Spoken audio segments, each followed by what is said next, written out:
Hello and welcome back, everyone. Happy Wednesday. Today we are going to be looking at the differences in armies in the upcoming game, codenamed Project Caesar, aka Project Teaser, aka definitely not Europa Universalis 5, but is Europa Universalis 5.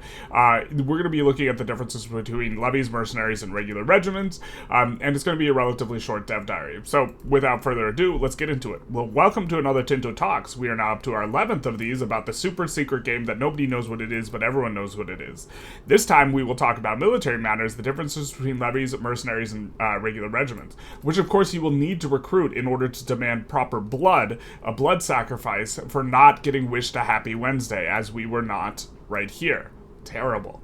But first, today we are Paradox Tinto are releasing our Winds of Change expansion to EU4, which is totally not relevant to EU5, except it's completely relevant. And there's going to be a video for it. We would normally watch this video, but this video is pretty long, and I don't want it to be half of this our video here. It's a 6-minute video. It teases some of the new features, and it's okay. If you want to check out Winds of Change, you can check that out, but we're not going to cover it here. Okay. And if the launch goes well, I can ask the team to start map feedback posts later this week. I don't know what that means, but I think he means if you buy the DLC, buy the DLC. That way he can show more map. Everyone wants to see more map. Okay. Military organization. While there is a very large number of different types of units, they all belong to one of 4 different categories. Infantry, very large number of different types of units is very interesting. I wish there was a little bit of a number here, but we can expect to see, as we go up through the tech tree, getting to see better and better units, as well as different tech trees, or different tech groups, like the Eastern and Western, possibly informing the different types of units. But they all belong to one of 4 different categories: infantry, cavalry, or auxiliary. Infantry is usually the bulk of most armies, and the other categories have a specific role in the campaign. I wonder if the word campaign is some sort of hint, but okay. Probably not. The size of the regiment varies over time, with the earliest regiments using 100 men, while at the end of the game there's around 3,200 men in each infantry regiment. This is interesting. Probably a good thing overall that this will reduce overall clicking if the size of the army scales up with tech. That way it's as you enter the later and later periods of the game, you have to do way more clicking for way bigger armies, which are kind of a natural consequence of the development of things. And if that's built into the game, that's probably a preferable thing. And maybe it's at tech, the starting tech tier, whatever that is, they're 100 men, and at the tech 32, if tech follows a similar kind of design as EU4, which we have no idea if it's going to do, at tech 32, it's 3,200, which would be a nice kind of clean way of doing it. Cavalry, artillery, and auxiliary units have different sizes. Okay, fair enough. This also makes a ton of sense. We also categorize the regiment as either a levy, a mercenary, or a regular regiment. Any army can freely arrange those into any stack they want and split up their regiments as the players see fit. So the regiments will, again, range from 100 to 3,200, at least for the infantry, and then these regiments can be rearranged however you want, but you still have to use the individual unit of a regiment. They can be rearranged in an army stack however you want, and split the regiment as the players see fit. And split up the regiment as the players see fit. Well, I assume he means split up the pool of regiments, not split up the regiments themselves. So if you want to have half of a mercenary company in one army and half in the other army, that is half of the regiments be mercenary regiments and half be non, then that's perfectly fine in this game. But that sounds great. Okay. Here we have a look at horse archers, and we get to see a lot of stats here. We see goods requirements that are going to be specific to the unit, which definitely makes a lot of sense. These are going to require leather, horses, surprise, weaponry, and monthly, this looks like it's going to cost pop, or this is manpower, and they have maximum strength of 100 manpower, so I think this is pops, but they are going to have an upkeep of 1 monthly cost, which I think that this is good, that they, sometimes you die of dysentery and you need to be replaced. It's always bad when that happens, but sometimes it happens. You have combat power, frontage, morale damage done, unit weight per strength. That's a little bit of an interesting kind of... I mean, it makes sense, but that's like an interesting modifier. Food storage, food consumption, movement speed, combat speed, initiative, and flanking ability. So we got all these stats that kind of make sense for our cavalry, especially the flanking ability, initiative, and combat speed. We also have, it looks like, color coordination. I don't know if this is telling us, for example, I don't know if the green numbers are telling us that it's a positive modifier versus a negative modifier, or it's good value versus a bad value. I think pretty consistently in Paradox games it is generally the case that if it's positive it's green, if it's negative it's red, no matter how big the number.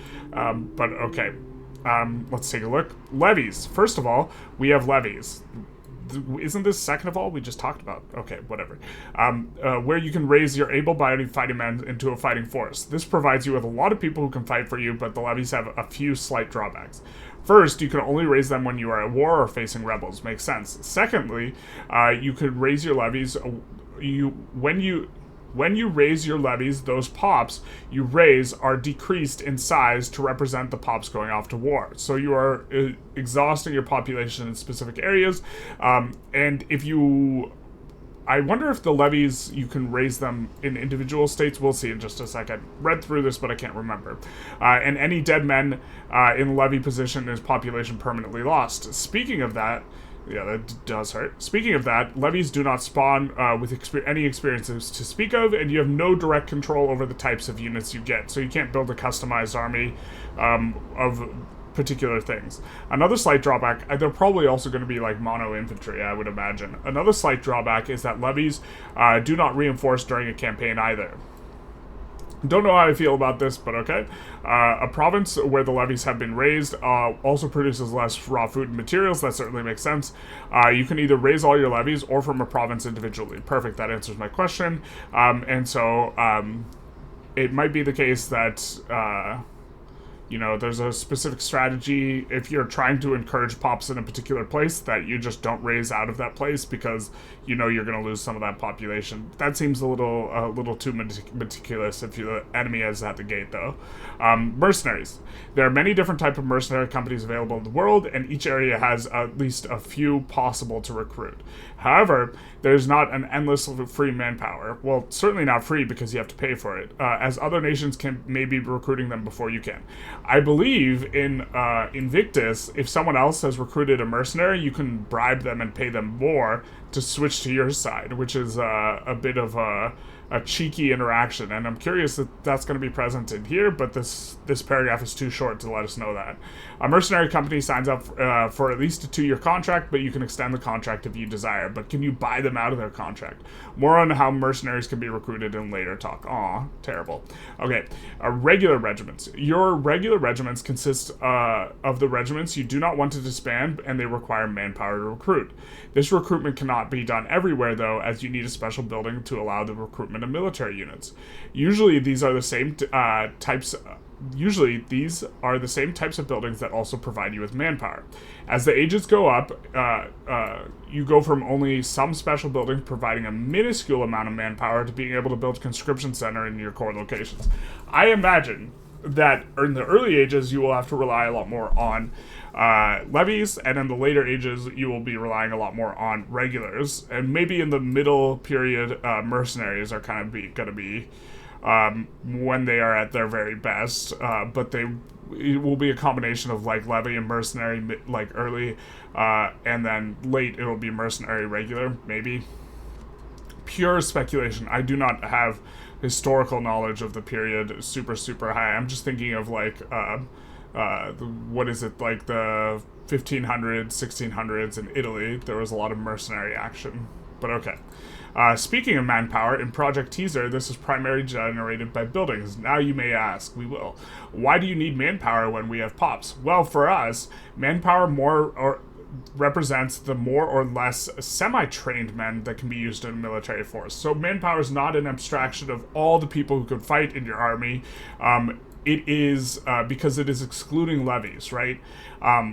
Levies are going to be based on your population, And if you want to raise the levies, you can. But for the manpower to count for using in your regular regiments, or for your population to count for being in your regular regiments, they have to be filtered through a training thing of some sort that can be used as a military force. And what's important, whenever a regiment loses strength, be it from attrition or combat, you lose the pop as well. This is, of course, makes sense. And so you will be punished for going to war a little bit more. This also happens in Victoria 3. Most people are here from my Victoria 3 things, but it's easy to forget about all the people who you lose in war. But okay. So we see also a building. This building is going to be a manpower building. Monthly manpower plus 50, can recruit regiments here, yes. And also consumes some leathers, stone, lumber, and weaponry. Kurulatai, I don't know if that's going to be a step location. It looks like it's employed by 5,000 normal or peasants are going to be what is employed up here, but okay. It's a unique building for a Mongol steppe horde. Okay, makes sense. One of the aspects you need to take into account when it comes to manpower in Project Teaser does not have force limits. I really love that there's no force limit. Force limit always seemed like arbitrary and strange, and so I'm glad that they don't have it. But instead, you are limited by how many regiments you can maintain. Recall that when we were looking at this guy, it's -1 monthly, right? If you do not have enough manpower creation, let's say you have 50 of these cavalry, right? Or let's say you have 51 of those cavalry, and then you have monthly manpower plus 50, and this is all you have, you won't be able to support it. You'll need more of these recruitment buildings in order to support it. Also, if you send all of your population to die in a war, obviously every time the pop dies, whenever you lose it, you will lose the pop as well. You will also not be able to support it. So instead, it's just supported by the facts on the ground, not some arbitrary number of force limit. But instead, you are limited by how many regiments you can maintain through all the various, impositions on maintenance, whether it's maintenance cost of the buildings. Here we have that provide us with the manpower that is going to be drained monthly, but also we need to maintain the goods, and all of this will cost money. And so this is the limiting factor. Every regiment requires some manpower each month to maintain the current level of troops. Okay. It also requires a fair amount of goods each month, and if it does not have access to it, morale will drop and it will not be able to reinforce or maintain its current strength. As some of you may have noticed in the screenshots above, units do have a fair bit of unique attributes. There are some common ones to your entire country.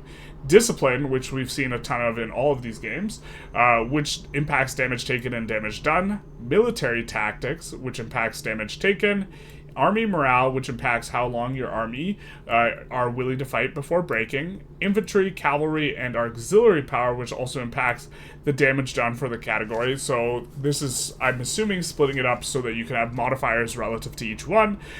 There is also army tradition, which is gained primarily from the average experience of your armies and can be increased by drilling them, and impacts the morale and siege ability of your armies, while also slowly pushing you towards land on the land, or pushing you towards land on the land versus societal values. That is weirdly worded.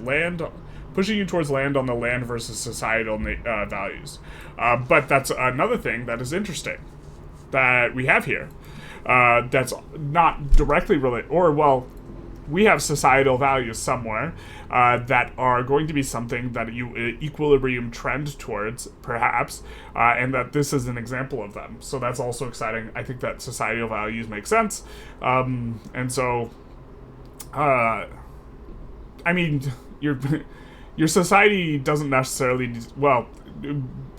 without getting too abstract and talking about different models of the world, your society doesn't have to be trending towards, you don't have to think of naval versus army as a spectrum, where if you're moving towards army, you're moving away from navy. I live in a culture that values both army and navy, but that's such a wild tangent to go down. But the way it's represented in the game, at the very least, is going to be a spectrum, at least for this. Okay, this is not everything planned related to the military. I would hope not, as we have more to talk about the navies, talk about logistics, and talk about our combat system plans as well. Very exciting. Next week, however, we will be back with something completely different, rather new and unique features. New and unique. Project teaser in full swing, teasing with the new teaser. Very good, very nice. But this is our short little video we have here on the different types of military units, as well as just kind of a reminder that Winds of Change is released today. And so if you wanted to check that out, you could do that as well. I hope you guys enjoyed. If you did, please feel free to like, comment, subscribe, do the YouTube algorithm thing. And other than that, have a happy Wednesday.